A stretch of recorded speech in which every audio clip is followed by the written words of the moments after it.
Today, I want to talk about resilience, the quality of resilience, the bouncing back from adversity. Now, this is a quality that psychology research is increasingly revealing is very, very important in today's world. More important than IQ, more important than emotional intelligence. It is absolutely essential to survival and to success.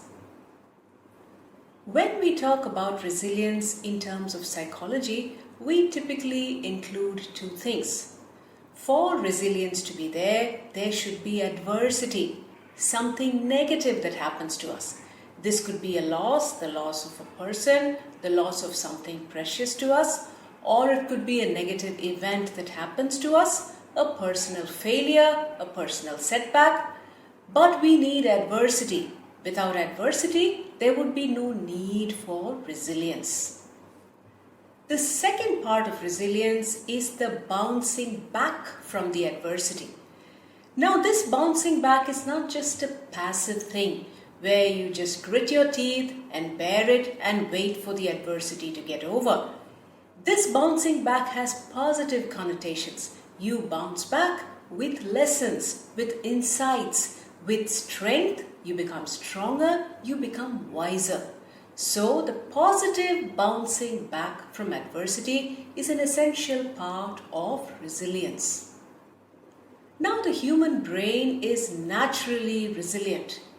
Neuroplasticity is a fact, being supported more and more every day with more and more research pouring in, which tells us that our brain is plastic, it's flexible, it's adaptable, not just when we are young, but at any age. So we are naturally resilient.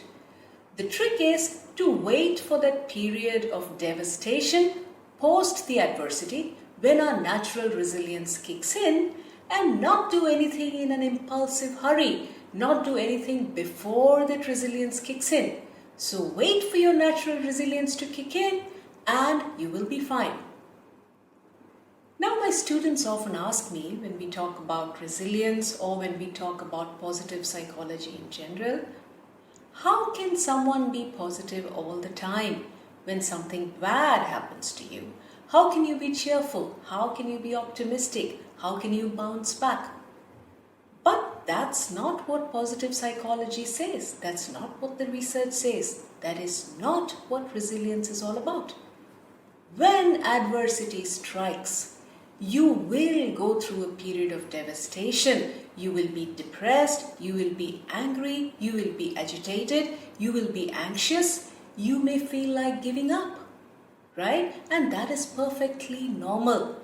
I like to call this the period of mourning, right? Whenever you lose something, you have to grieve it, right? You have to go through a period of grieving.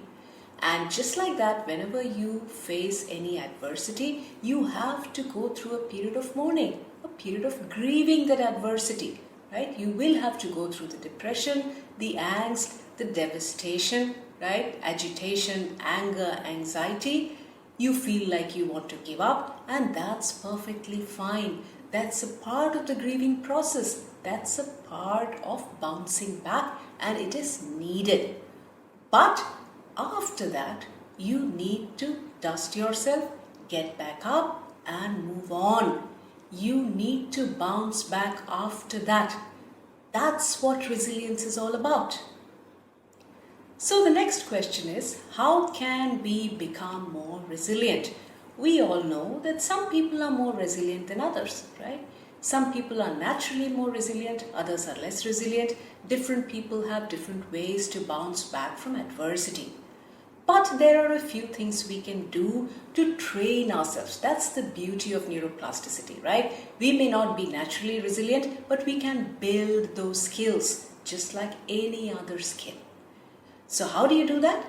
First, you need to change the way you look at adversity. Yes, you have fallen down. Yes, adversity has happened. It's not a good thing. It should not have happened, but it has. There's nothing we can do about it now. Now that it has happened, how do we bounce back? What are our options and alternatives? What damage control can we do? If we start looking at adversity that way, then it becomes easier to be resilient. There are always options and alternatives and choices. We just need to find them and figure out which is the best for us right now.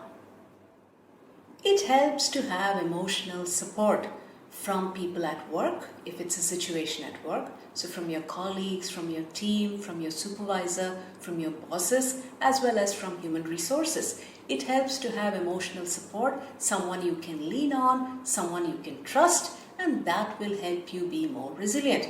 Similarly at home, if you have someone, family, friends, whoever who you can lean on, who you can share your problems with, brainstorm ideas, brainstorm alternatives, that will help you bounce back from the adversity.